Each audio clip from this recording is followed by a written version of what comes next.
ma'am ngasi di yamna nuaite ai hajik G20 summit ki meeting yaubagi Brazil da leri adubu hajik ta Manipur ki pau tabada yamna nuaite ai gi thamoi se kaire hai tare nahan jiri mamdagi me akhongani ko ki singna fa ki ba family amagi miyoi taruk tu ngasi angang ani yauna mabok ki dead bodies fangle tabada yam nuaite moi nupi atai ahom du su ki singna hadlamani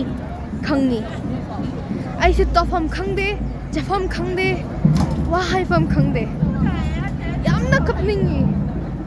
aina hainingi se akoi government CSO sing kai dobiri ke Praja Singh je makeup thokpiro yamna pende makoi taruk to police station da hangba relief camp dagi paki bani ko police station fa safe oibirak ter Manipur se kuki sing para tambiba matamoire si khata haijaningi thank you